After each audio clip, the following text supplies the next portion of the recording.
Steven, I think they're ready for us. You ready? Yep. So what's up, everyone? Welcome to another episode of 2 a.m. in Sweden, aka We Got Next. I'm one of your hosts of the show, Hayes, aka Shifty, with the one, the only, Steven at Steven_Springs. Steven, what's been going on with you? How you been? We're good, man. Your boy's exhausted. Mm-hmm. We had a late baseball game, dude, and you've coached kids this age. They're 4 to 6, I think. Once you get past a certain point, like everyone just loses it. Everyone loses it, Yeah. and it's not just the kids that are playing. There's like family members, like other siblings that are there, and there's younger kids, and everyone's just losing their minds. We were like an hour and a half deep into this game. We're like, we played 3 innings, bottom of the 3rd inning, whatever.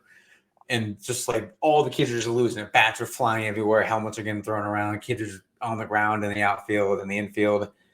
There's babies crying. Everyone's just losing their minds. And then the parents start losing their minds. And it's just like 10 minutes of just absolute chaos. And then like game's over. They go through like the high five line, all that stuff. And then the snack box is brought out with the chips and the Gatorade. And everyone's fine. Once the snacks are found, everyone's good. There's a playground right next to our field, so everyone's playground, get up some energy, blow off some steam real quick. But it was a nightmare, dude. It was a nightmare. And then we got a new outdoor couch for our deck, and we went to get ice cream.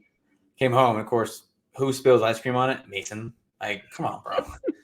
And then we got a new outdoor rug, which like it's gonna get dirty, but like I'd like to avoid the ice cream type of stuff.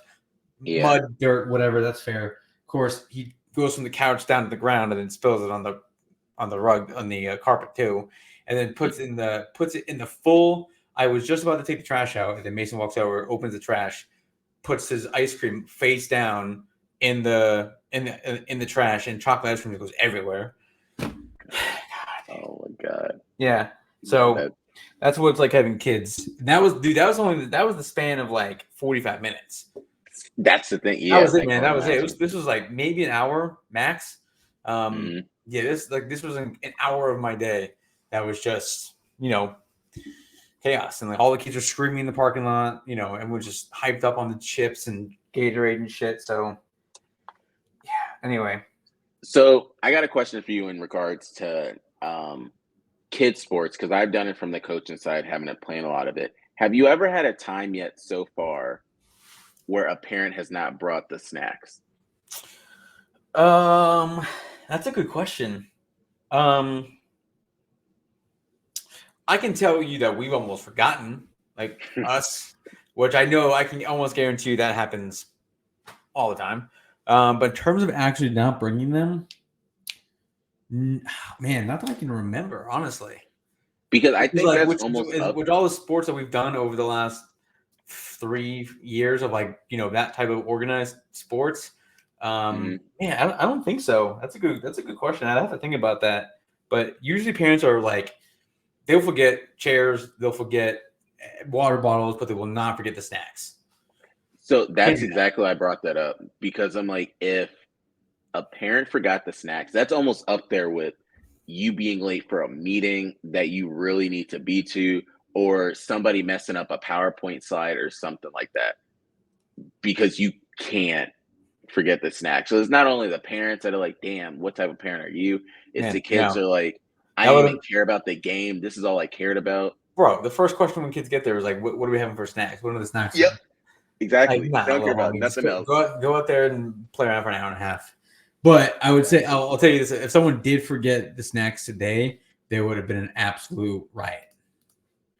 Kids would have been just going nuts, dude. But that's a good question. If it has happened, I don't recall it. So I would be able to count on one hand how many times it's happened, but nothing I can remember, which is surprising. But usually that's like a memory that sticks with you. Yeah. Miles Turner just oof.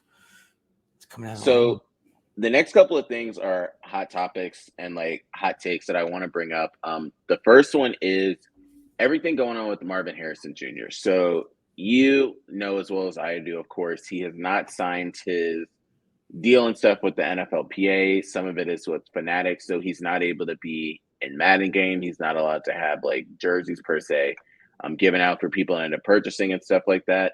What are your thoughts on it? Because we see this, he's looking at this from a different scope because of his father. And anyone that says his father's not playing a part in this, they're not really fully telling the truth because his dad went through all of this. But what is your thoughts? It's pretty interesting. This is a rare one. Yeah. This isn't something you hear about at like this is a new one for me. So I'm not even sure. I don't get like what the big deal is. I'm confused. Like why is this like not? Why is this such a big deal? Can you tell me that or no? Yeah. So there essentially it dates back to, it's not a big deal for Marvin Harrison. They're saying that, and I was listening to Pat McAfee, he's exploiting the system of what Fanatics has because they usually a lot of times they try to end up signing these players second or third year in college when their value isn't at its highest. So then they get them for those first 2 years in the NFL. And Marvin Harrison, as well as you and I knew, he was going to be worth way more than that. So he didn't necessarily sign the deal. What they're saying he did is they agreed in the principle, but he didn't sign it per se. So now it's impacting him now because they're suing him saying you did agree in principle, which was the signing. And Marvin Harrison's camp is like, no, we didn't. Now the next step further is the information that was leaked to the Pat McAfee show. Some of it was not supposed to be leaked to the public, which is a whole other step that they're saying is messing up the situation. This is this any part of his rookie contract? Like, this isn't like a, this might be a dumb question, but this won't turn like a holdout thing, will it? Is that a thing? No, he's gonna play. Yeah. It just sucks for fans that probably want his jersey. Sure. So that was the first thing. The other one, just for anyone out there that pays attention, and Brandon Stewart actually brought this up. So the game between the Fever and the New York Liberty, they ended up making $2 million in revenue just off of that one game alone, crazy, which is wild. And then the other step with that is Brandon Stewart said when she first came into the league, some teams weren't even making that much just in general. And they made that much off one game, which the funny part to this is Caitlin Clark got injured for a couple of minutes, and people were making the most jokes saying, y'all are about to go back to their minds. charter buses. Flying Spirit Airlines, dude. Right. Bro, oh, man. If she was done, you don't understand. Like, they're going to protect her more than they protected LeBron or Steph Curry's ankles and half that stuff because a lot of these games, people are not going to go to as much if Caitlin Clark isn't playing. The only other one that they've been doing this for is Angel Reese. Yeah, it's funny because no one's making the argument against that, you know? Like everything that people are saying on Twitter about like the season's over for them if like the league, like viewership just tanks if Caitlin Clark gets hurt and is out for like even if she misses like a week, even if she misses like a month, let alone like a season.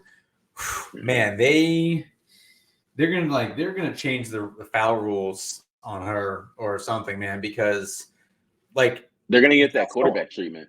Yeah, for sure. She's gonna wear a red jersey. Their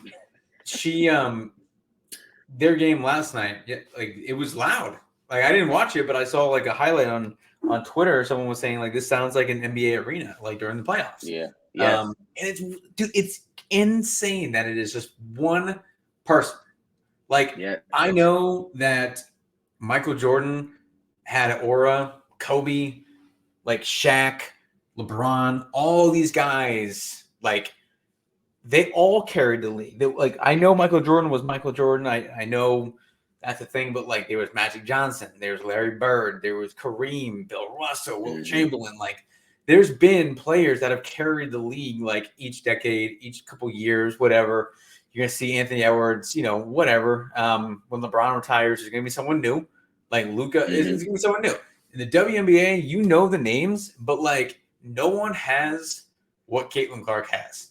Like Diana Taurasi didn't have it. None of those UConn players came in. They were massive names, all Americans, national title after national title, player of the years, whatever it is, dude. Everyone knows who those players are.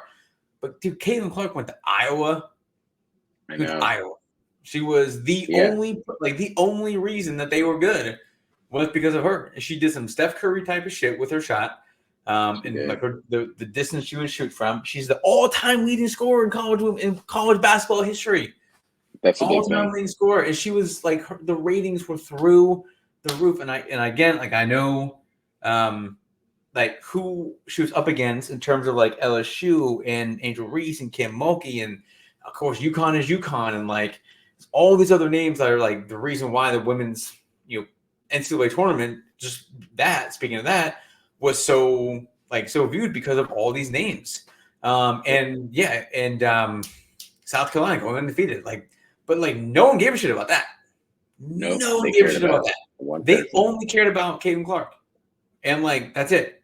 That's the only thing that they cared about. And the only reason why the ratings were what they were, what the WNBA is doing, the revenue that they're going to bring in. I can only imagine what ticket sales are going to do as the season goes on, playoffs, if they should make it next season. Dude, it's going to be nuts. And these girls are flying because of Caitlin Clark. They're flying this. They're flying this. All of this is because of one human being. One player, dude. One player. Yes. I don't ever remember there being a player that went into a league, even like Shohei Ohtani, Mike Trout. There was other elite players in baseball. Like this. You can maybe go back to the Bonds, Sosa, or McGuire stretch of time in baseball, and that was such but that was also a national thing. But again, there was more than one player. It's just Caitlin Clark that is doing this. It is Steven LeBron didn't even have this change when his first year was. No, he didn't even make the All-Star game his first year. The only other athlete that I can possibly think of that changed a sport like this was Tony Hawk with skateboarding. I know this. I followed the X Games and all that. I know some of these guys, but they're only household names now because of Tony Hawk. I mean, you're not good. You're not that type of guy and get a fucking skateboarding game, and it's one of the biggest franchise games of that time, and even still. So he had that aura, but Caitlin Clark. Good for her, dude. They just better hope she stays healthy, and they got to protect her. They got to protect her at all costs. At all costs. At all, she needs to have a detail follow her everywhere she goes, dude. Because she's lucky she's in Indiana and not Miami or New York or LA where there's that massive following. It's Indiana, dude. It's it's full of people that look like her, so it's one of the safest places that you can be at. I mean, it's real shit, though. That's real shit. That's exactly. They're gonna make sure she's fine. So good for her, though, man. Good for her. I hope she stays healthy. You know how I feel about women's basketball, but I hope she stays healthy just for the better of the sport, because it'll be such a life-changing and league changing, global changing thing for that league. They've been waiting for it too. They don't talk about it because they think they have what they need, but they didn't. And clearly they didn't, because this is you see the ratings go up and the revenue and everything. She's got another endorsement with Wilson. Rightfully so, dude. Rightfully so. Her name's gonna be all over the place. You walk into Dick's Sporting Goods, her face is gonna be there. That type of stuff, in all those types of places. Jersey sales, Fanatics, whatever. Speaking of Fanatics, all over the place, dude. All over the place. And rightfully so. So how we both worked in sales. When they talk about the number one salesperson in the United States, it's going to be Caitlin Clark, because your base salary is one thing, and then your commission and bonus. All of this shit is all commission. Yeah. All these different deals, this is straight commission. Her base salary is salaries that kids get out of college. Yeah, I'm pretty sure I'm making more than Caitlin Clark's base salary. Yes.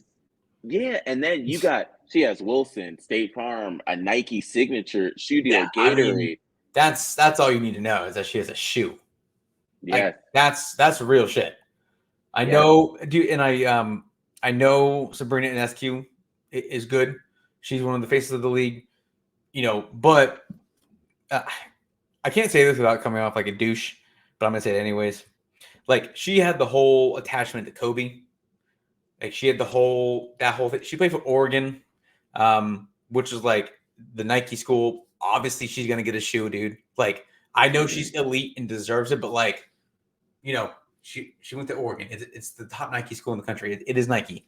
She had the Not gonna lie, that attachment with impact Kobe. a lot. Yeah, she had the attachment with Kobe. Like that helped promote her, like get her out there. But I mean, Caitlin Clark went to Iowa, dude. Like fucking Iowa, dude.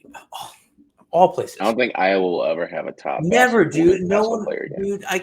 There's been great Iowa football players that have come through, like great ones, and I've seen a lot of them. But like, no, they're not they're not putting up anything statue wise for any of those guys. Like, Steven, I really think she's going to be the most well known athlete to come out of Iowa. Yeah. Ever. Yeah. Oh, for sure. Like, yeah, it's gonna be like Field of Dreams, Iowa shit, and then Caitlin Clark. But maybe up here. Yeah. Good for her, though, dude. Good for her.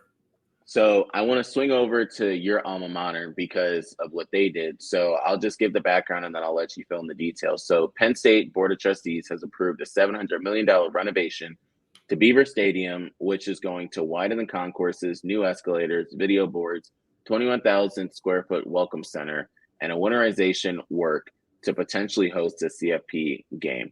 All the upgrades should be done by August 2027. What does that mean? And then also, can you explain the impact it does? Yeah. So the stadium got major. It was built like 1961, I think. They got major renovations like in 2001. New scoreboard updated to 106,000. But that's all that's been done in the last since that was 2001. So long time coming. I've seen renderings a couple of different places. They look really dope. Obviously, like every stadium that gets renderings these days looks pretty dope. This has been a very, very long time coming, and just like the stadium itself, it's just like the infrastructure is just falling apart. Bathroom situation is terrible. Concessions are terrible. It's just like the upgrades aren't there and able to get that top notch fan experience, whatever. But it's really like I don't really give a shit about that kind of stuff because I'm usually like too hammered anyways, and like I don't really feel like eating at that point. Just don't watch the game. Other people care, I guess. But it's gonna be dope. I know Pat Kraft, the AD, wants to have more of those types of sporting events. They want to do the Winter Classic, Flyers, Penguins, Beaver Stadium. Carter Cerrucci is an All-American wrestler at Penn State. He suggested they do like a wrestling match duel at Beaver Stadium. I know there's been World Cup talk for 2031, if that's a thing. NFL has always wanted to do Steelers Eagles in State College. So like the stadium can hold it. The town is obviously big enough. You've been there. There's plenty of hotels, plenty of restaurants, plenty of other things to do. That you're not just going to like some random hick ass. Well, kind of, but you're not. A lot of people look like me. So, it's not Iowa. I mean, it's not Iowa. Yeah, but it's close enough to Philly, close enough to Pittsburgh. It can do all those things. So, like again, this has been a very, very long time coming. I'm pretty jazzed. The scoreboard is terrible from what everyone has always said. So yes, this is like I'm gonna keep saying it. It's a long time coming. The renderings look dope. You can find them on Twitter. You can find them on Instagram. I think the capacity is going to stay the same, if not dip a little bit, because of what they're removing, what they're adding. What they're adding is a lot of like actual chairs. Most of the stadium, like most college stadiums, are all bench seating. All the stadiums that upgrade, obviously, they go with like club seats, whatever, the chairbacks. That's why Michigan holds so many people with entire bleachers all the way around. They've upgraded a couple of things, but it's mainly bleachers. But yeah, long time coming. Real pumped for this. Pat Kraft, this has been in the works before him, but there had to be a lot of negotiating and funding and all that kind of stuff. There's going to be funding is not going to come from the university. It's going to be strictly Penn State athletics. Which they can do because they're one of the top schools and revenue wise each year. So I'm pumped about it. Again, it's been a long time coming. It was super dope when they did it in 2001 and made it to 106,000. So as long as they keep that and keep that the game day atmosphere, which again you've experienced, should be a good time. I'm pumped. Yeah. So that's kind of been one of the big things. We're going to switch super. By the way, there's 3 minutes left in the first half of the Pacers and the Celtics game, game one, and the Pacers just tied it up at 57. Pacers in 5, but we'll talk about that later. I'm joking. So the other thing, just swinging this over to crypto super fast. So Bitcoin is over 70,000, which is an important milestone in marking because now Ethereum is sitting at 3,500. Solana hit over $170. For anyone that knows me, I have been talking for at least 2 to 3 years about Solana. Half the people that I've ever talked to on different Twitter spaces have been Solana. So that's always been my home. We talked about DGOTs before. So I have a target price of at least $500 for Solana, and I hold probably more than I'd like to end up telling people in Solana cryptocurrency coins. So if Solana goes up, let's just say everything in life will continue to go up. If Solana drops, you might end up seeing me fall off the face of the earth for a little bit of time. The other part is Premier League and Champions League is about to happen over in Europe, which is a huge thing. Essentially, the 5 major leagues that are over there in Europe, they play in the Champions League.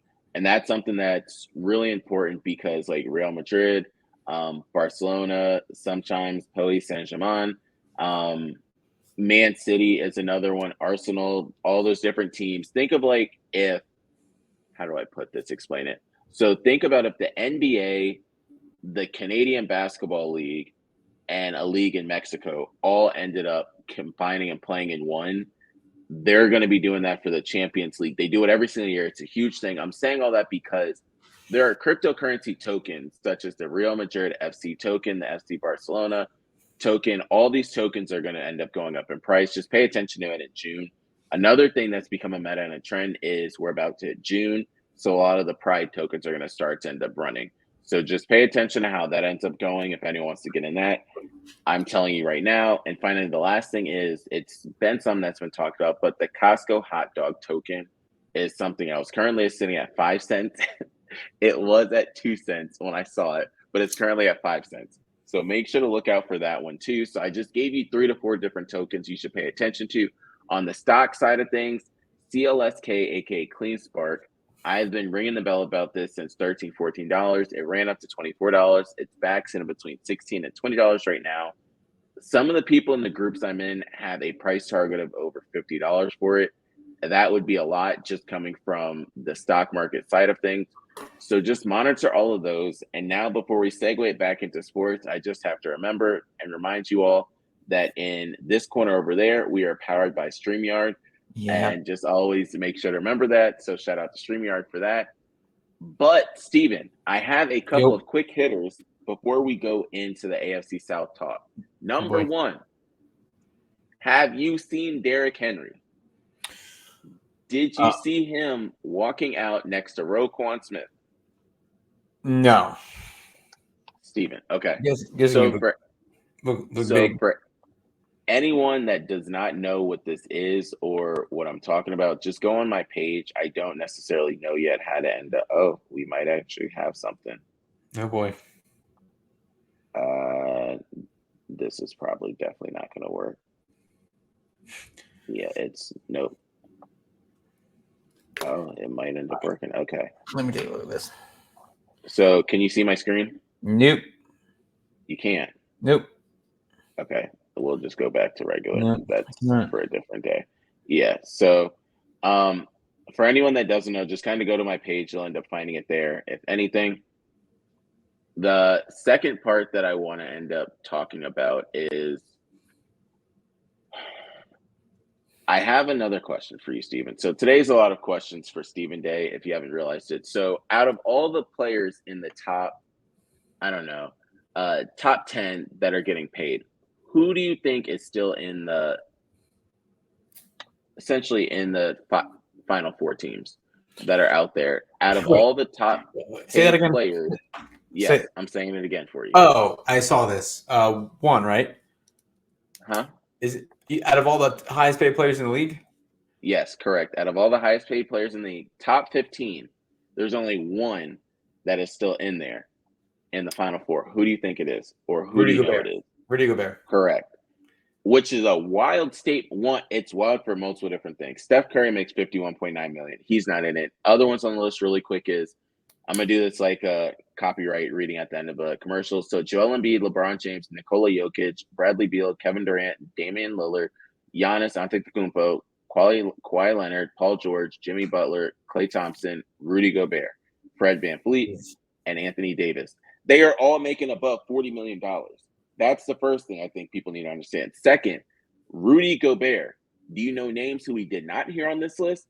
Anthony Edwards, Karl Anthony Towns were not on this list. But you have Bradley Beal and Kevin Durant on this list. Bradley Beal is on this list at $47 million. Yeah. Fred VanVleet is on there at $40 million. What does Jaylen Brown make a year? I don't know if his contract kicked in yet. I don't think, because that thing is going to probably be up there next to Steph Curry. That doesn't make sense. It's stupid. No. So that was the first one. The next one is, I really think Shams and Kay Adams are like dating on the side. Facts. But that's another thing. Oh, final thing is, did you know, the audience, I know Steven knew, but one of the worst lineups in the league, they're saying with a minimum of 100 minutes, is the Minnesota Timberwolves lineup, but all you got to do is switch out Michael Conley Jr. for D'Angelo Russell. Oh, I did see that as well. Yes, I did see that. That's kind of funny. The whole lineup is the same. It's just one player that has changed. And the thing is, he's been on 3 to 4 different teams at this point. He was on the Warriors for a split second. D'Lo, yeah. Yeah, he was on the Timberwolves, and then now he's on the Lakers. And all I'm going to say, not trying to throw any shade because, you know, D'Lo's cool in my book, but every team he's been on has not gone to the championship. But the teams around him have gone to the conference finals or the championship. So that's that one. Final one going into women's sports, and then we'll end up segueing this all back into the NBA playoffs. One of my favorite WNBA players of all time, Simone Augustus, actually just got hired as the LSU assistant coach. For anyone that does not know, if you know Caitlin Clark, Simone Augustus, in my book, is like 10 times better than Caitlin Clark is. She's up there with like Maya Moore. Like Maya Moore and Simone Augustus, if they played in this time and age, they would get a lot more recognition. They are the better version of like Brittany Griner. Brittany Griner is great, but they are athletically gifted, I would say. Simone Augustus played on those stellar teams that were the Minnesota Lynx. Nobody even talks about the Minnesota Lynx like that anymore. Where'd you go to school at? LSU. Yeah. Yep. She took them to like 3 different Final Four championship games. That's right. So happy for her. Hopefully she ends up taking Kim Mulkey's job, but that's a different story over there. The next thing I want to bring up is the NBA playoffs. One, we're just going to do this now since we're at this point. What is your finals prediction? The 2 teams are going to go to the finals. We don't have to say who's going to end up winning it there. For anyone that doesn't know who's in it, we have the Mavs and the Timberwolves and the Pacers and the Celtics. So give me what the series is going to end in and who the teams are going to be. I was going to say the Celtics. Oh man, that's tough. I would still say the Celtics in 7. I think experience does matter in both these series. I'm going to say Celtics in 7. And then I'm going to go Mavs in 6. I think I know the T-Wolves have a lot of momentum. I know they got guys like Mike Conley. I get it. They got Anthony Edwards. I get it. But I think Luka is the best remaining player in the playoffs. And Kyrie, I think Kyrie has to be that second, the second best player in that series in order for them to win. So I'm going to say, and also Kyrie's been there and done that. Kyrie put up 40 in the finals game against that Warriors team in 2016. So like he's been there, done that. I know he played with LeBron, so like he definitely took something from that. But he's been there, done that in like the biggest stage of them all. So I think Kyrie has to be the second best player in that series behind Luka. Who's got to be because like the T-Wolves have a deeper bench and they got the better like second tier of starter players. So I think Kyrie's going to have to put up, or Luka's going to have to put up, 28, 30 a game at least. And Easily. those 10 assists type of thing. But I'm going to go Mavs and Celtics in the finals. I'm pulling for the Mavs. I'm Team Luka. I really want him to get one before a lot of other players. I'm gonna go Mavs. I think they're the. Never mind. I'll just say Mavs Celtics, and I got the Mavs winning it all. I know we didn't talk about that, but I got the Mavs winning it all. So I was talking to one of my friends on Twitter, and we were both like, this is one of those years where I don't think there's one team I'd be mad at if they win. Like, all the different teams I'm fine with. The other part to that is, and we talk about Washington be a rehab facility every single year. Kristaps Porzingis is on the Celtics. Daniel Gafford is on the Mavericks. The likelihood of at least one of them making it to the finals is extremely high. Yeah, crazy. And the Wizards have the players. They just don't have the team for those players. It happens almost every year. Like, somebody leaves the Wizards and they're in a good situation. Now, my prediction, the East side is easy for me. If anyone listens to Rolling with Hayes, you'll hear that I said it. The Celtics, I'm taking them. They just look so much better than a lot of the teams. Also, the Pacers are just really going to be tired. If they go to another 7-game series, that's just going to be crazy for them because they just had to do it against the Knicks. I just really think that Jason Tatum, and I was talking to someone, Tatum has not had that moment yet in the playoffs. Like, he hasn't had to have that moment as well, whereas all these other players have had to have it. So I can see the Celtics in 6. Now, on the other side, as much as you are pro Luka, because I'm a Memphis Grizzlies fan, I have to go with the Timberwolves. And I'm going with the Timberwolves. I will say 7 only because I would love to see Michael Conley just win one. It would just be one of those things of no, dude, no one has ever said that before. No one has ever said, I want to see Mike Conley win an NBA title. No one's ever said that before. And nobody else will say it. The funny part is, whoever ends up winning, coming out of the West, if it's the Mavs, and if the Mavs win the championship, Luka and Kyrie are both first ballot Hall of Famers. It doesn't really matter what else happens in the world. They'll make sure that they're almost at that point because Luka's global attraction and attention, they'll just find a way to make sure like Luka is that person. Kyrie, he will have nothing left to prove at that point because he did it with LeBron, did it without LeBron. Now, if the Timberwolves do it, they will be comparing Anthony Edwards to Michael Jordan for forever at that point. It'll just be like, yo, we finally have one. If you also look at Ant-Man's shoes, they're similar to some of the different prototypes that have come out with like Michael Jordan shoes, but you got the last word on this one. Yeah, and he's got like Edwards has like the swagger too. Yeah. But he better get one soon or else people are gonna be real tired of that shit real soon. That's the thing. Yep. So you better keep window. Yeah, you better keep winning and get a title now, or people are going to be tired of that shit very soon.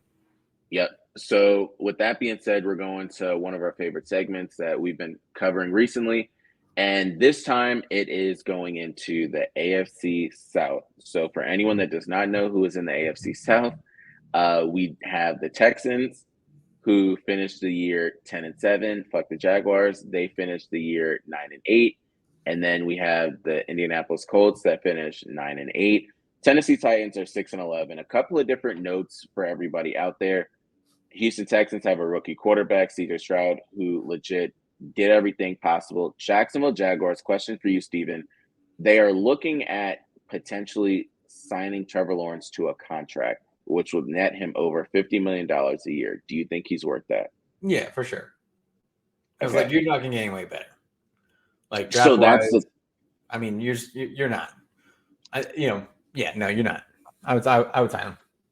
So this is the only in sports part of things because if you're giving Kirk Cousins that type of money, if you're going to give Jalen Hurts that type of money, Deshaun Watson, it's an outlier. If you're giving Lamar Jackson that type of money, Trevor Lawrence is in that category, and I'll dive into when I get into the wide receiver and tight end portion. But the next thing is Indianapolis Colts. Anthony Richardson was injured last year, so he's coming back and will be more healthy. Jonathan Taylor was bouncing back from his injuries. And the last team that's in that division, the Tennessee Titans, they have a new quarterback, full time now, Will Levis. So that's the mix of it all. I'll go with mine and then I'll send it over to Steven. So quarterback wise, how we do this is quarterback, running back, tight end, wide receiver, defense, O-line. So quarterback, I have to go with the Texans.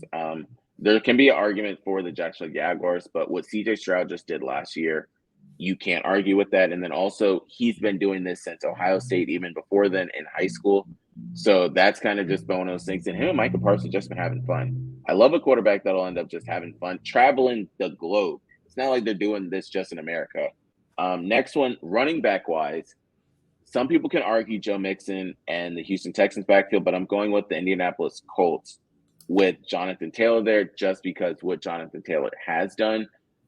And I think that it's going to be important for that backfield to do well. If we're also going off of what happened last year, Zach Moss and Jonathan Taylor both had great years as well. Going into wide receivers, which is a toss-up for some, I'm going to end up going with the Tennessee Titans. Same reason why I went with the Raiders, because if you have that one wide receiver that can do it, until they call it quits, I'm just going to go with them, and that's DeAndre Hopkins. You have Calvin Ridley. I don't really know what's going to happen there. A lot of people might say the Houston Texans because they have 3 studs that are there. I'm not going to say anything against them, but if I have one jump ball and I have every single player out there, I'm just going with D-Hop until he ends up finishes his career. Tight end wise, some people might be surprised, but I'm going with the Jaguars. Evan Ingram is really good. My choices were Evan Ingram or it was going to be Dalton Schultz. I'm just going to go with Evan Ingram for now until proven otherwise. Defense, they're also one of the top-ranked defenses in the league. Their coach is defensive-minded. I'm going with the Texans on that one. And then the final one, you can never go wrong when you have your big countries that are blocking for you all the time, and I'm going with the Indianapolis Colts O-line. And, of course, you have Quinn Nelson that's there too. But what do you have? All right. Very well done. Quarterback is easy. I'm going to go with the Texans. CJ Stroud has kind of not been there, done that, but he's taken them far. Running backs. Running backs, I'll go with the Colts. I like Joe Mixon, but I like Jonathan Taylor better. I think he's closer to being one of the better backs in the league when healthy than Joe Mixon is.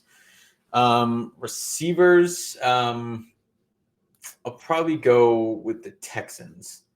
I think overall, between Diggs, Nico Collins, and Tank Dell, that's a better trio. Now, I do like Calvin Ridley, D-Hop, and Tyler Boyd. It's a toss-up. I know Hopkins is getting older. It's more like the quarterback situation. Like Will Levis, we'll see. Yeah. Over CJ Stroud, we just saw him do it. And he gets even better wide receiver than Stephon Diggs. Yeah. So I'll go Texans for the receivers. Tight ends. You said the Jags. I'll go with the Jags too. Evan Ingram is basically a third wide receiver. So I'll go Ingram. O-line. Yes. Colts, I think probably. I think just because Quentin Nelson is that good and his name carries a lot of weight when we're talking about stuff like this. So I'll go Colts on that one. And then defense, I'm going to go Texans. Yes, I think the addition of Daniil Hunter opposite of Will Anderson Jr. is going to be massive for them. Derek Stingley is one of the best DBs in the league, best young DBs. Jeff Okudah, Jimmy Ward. Like you said, D'Amico Ryans is defensive minded. He was a great defensive player, college and in the pros. So I will go with the Texans on that one as well. So love yours. You can't really go wrong with them. AFC South isn't one of our favorite divisions, but of course they have to go with all the different divisions and treat them as a whole. The final part to this, we always end up talking about the draft picks. So with this part, I have 3 and then an honorable mention. and Steven will definitely know who the honorable mention one is. So the first one I do have, and anyone that knows me knows I love my O-line and D-line. So the first one actually is Matt Goncalves from the University of Pittsburgh, offensive lineman. I just brought up Quentin Nelson before. He's going to be able to be up there with them. It's a scheme fit for O-line to do well, especially when you have a running quarterback too at the same point. The next one, people are going to be surprised with, but if anyone knows an easy position to make it, because there's not a lot of competition, if you can do your shit correctly, is a kicker. And the Jacksonville Jaguars chose Cam Little in the 6th round out of Arkansas. We've seen this before. As long as you just do your shit correctly, you got the job. And then you can end up making a difference on your team up front. So all you got to do is make the kicks. But we've also seen this go south, aka the Florida State kicker before, when you chose him early. Roberto Aguayo. Yeah, and it just did not even go the right way. He was duty. So, yeah. So then the next one I have actually is from the Houston Texans, and I am going with Mr. Cade Stover from Ohio State University, tight end. I'm saying that because we did not bring up the tight end situation for Houston. They have Dalton Schultz, but Dalton Schultz is not Travis Kelce. So there's always room for someone else to take over that position. We saw what Ohio State did and what Ohio State does do. We see what that whole conference does year after year. So that's just one that it can end up happening. And the final one actually is another Colts player. So from the University of California, Los Angeles, you know who I'm going with? Yeah. Yes. Yeah. Latu. And what I loved, a lot of people probably didn't see it, but him and Chop Robinson have like a little series going on ESPN. And you just love to see what they've both been doing, pushing them just drill after drill all the time. He's 6'5", 259. So that's something else. On the D-line, he'll probably also play that linebacker position too. He can stand up or he can be in the 3 technique. So that's both things that I'm looking for. So those are my 4. Technically 3 with the honorable mention, pay attention to. But what do you have? I got J.C. Latham, the left tackle from Alabama, going to the Titans. He's a monster. Yes. Monster, dude. Yeah. If they're going to have Will Levis be that guy that they want him to be, naturally, he needs to have someone protect his blind side, and this dude can absolutely do that. Or if they want to move him to the other side, he can do both. It's fine with me. I was going to say Cade Stover, so I'm not going to. Mason Smith, D-tackle from LSU, going to the Jags. He didn't like his name's been on draft boards for a while now. Production-wise, maybe wasn't what his name would lead you believe, but I think it's still a really, really solid pickup. 2nd round. If he can, start, he's one of those guys who's not raw, but like, he's got a lot of potential. It's there. He's got to find it. So I'm going to say Mason Smith. And then 3rd, I'm going to go Adonai Mitchell, receiver, going to the Colts. He was overshadowed by Worthy. Xavier Worthy, another Texas receiver, obviously, which rightfully so. But he's another guy, deep threat, possession receiver, kind of bigger body. He might have been he's a better pure receiver than Xavier Worthy. Worthy's just a 4-2 guy, can run routes. But Adonai Mitchell is way more of a possession guy, way more like a polished receiver coming out of college. So gives Anthony Richardson another weapon, which he desperately needs. I do like the Latu pick. That's really good as well. Cade Stover, yes, I think it's going to help them as well. He's more like a, he's definitely a security blanket guy. He's not going to be like your 2nd option, 3rd option guy, but he'll get you those 6 yards, 7 yards, 8 yards, whatever. He's a bigger body. Seen him play a couple of times, obviously. But yeah, J.C. Latham is my number 1 guy. And then Mason Smith and Adonai Mitchell. So one thing I want to bring up, because Steven did bring up Mason Smith, he went to LSU. If you look at Jacksonville Jaguars, they drafted 3 LSU Tigers, which we've seen how that happens before. One, you better hope that they actually all like each other, because if they don't even like each other, then that's an issue. But two of them were on the D line. So we'll see what the Jags have with that over there. The other thing I wanted to bring up, just kind of tying all this in together, is what I think is going to happen next year. I think the Texans are going to be at the top. I think then it's going to be the Colts, then the Jags, fuck the Jags, and then the Titans are going to just round it out. I'm saying that because Texans just did it. The Jaguars window was there, and they just did not do it last year, so I don't think it's going to be them. The Colts have Anthony Richardson again. I have never heard so many people talk about how excited they are for the Colts as of recent. The Jags, I don't think they're down there with the Titans yet. Now, the X factor on all this is Will Levis. If Will Levis balls out, this whole thing is kind of a game changer. They can move ahead of the Jaguars, but how do you see it? I think the Texans win it, but not a runaway. I think the Jags finish second. Okay. I like the Jags defense better than the Colts, but it's a toss-up. Because I think the Jags can have a super explosive offense with Anthony Richardson. And if Jonathan Taylor is healthy, he's a better running back than Travis Etienne. And then the Titans, I don't think the Titans are going to be bad. I think that, it's all on Will Levis, of course. But I don't think they're going to be I don't think they're going to be bad.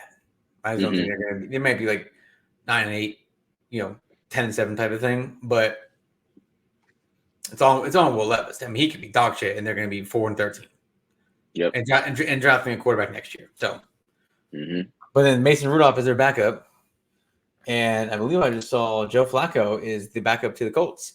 So if Anthony Richardson doesn't learn how to slide or doesn't learn how to, go out of bounds or whatever and break his shoulder again, put an old reliable Joe Flacco. Yeah. So what you got for everybody? I'm tired, dude. I'm probably gonna go to bed soon. Too many activities, man. The heat gets you when you're out in the heat with the kids and trying to wrangle everybody. We got 2 more days left. We're off tomorrow night. Another baseball game on Thursday. It's supposed to rain though. And then Friday we got soccer. Saturday it's Memorial Day weekend. You do anything? Probably just looking at homes. Looking at homes. Wow. Yeah. All right. That's new. Chilling with the homies. Gotta take care of the kids. Yeah. It's your weekend, right? I forgot about that.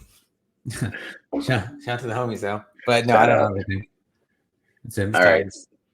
So I'll end this on a funny, and I'll end up. So I have a group chat with a lot of the dudes that I play basketball with, and since it's our off week this week, everyone was talking about this cook-off challenge. So one of my friends, I'll just call him R. So R ended up telling the group, hey, my friend is in second place in this cook-off challenge. Can you end up making sure to vote for him? And so then this other person in our group said, yo, that's crazy because my cousin is in the same competition that your brother is in. So we can't end up voting for him. So then everyone in the group chat was like, all right, we can settle this. Whoever just gives a free plate of food will end up voting for them. So one is in second place. The other one is in third place in the same challenge. Ooh. So now the group has to figure out who to vote for because they're that close. Man, group chat's going to be spicy. It's going to be. No pun intended, but spicy. Exactly. Literally. So the other part is, and we didn't bring this up, this part, Tom Brady, Jay-Z, and Michael Rubin do this kind of talk where they end up talking to the different rookies. Some of the rookies that were there, to name a few, Drake May was there, Brock Bowers was there, Malik Neighbors was there, Jaden Daniels was there, Marvin Harrison Jr. was not there. For those that don't know why, Marvin Harrison Jr. probably cannot be there because Michael Rubin is the owner of Fanatics. It would not have been a good look when you're in the middle of a lawsuit if you're going to be like, hey, yo, I'm going to pull up to this rookie thing that y'all are doing. No, sir. So, but I always like those different things, especially because Tom Brady's going to play a big role this whole season in different ways, whether it's talking about analysis and stuff, or even just what he's going to do off the field. And then if you're talking with Michael Rubin, Jay-Z, and Tom Brady, if you don't get at least a nugget or two out of that, something, dude, you're just an idiot. You're just not paying attention. Yeah, you have billionaires just sitting in a room with you. But that's all we end up having for this week. Until next time, we out. Deuces.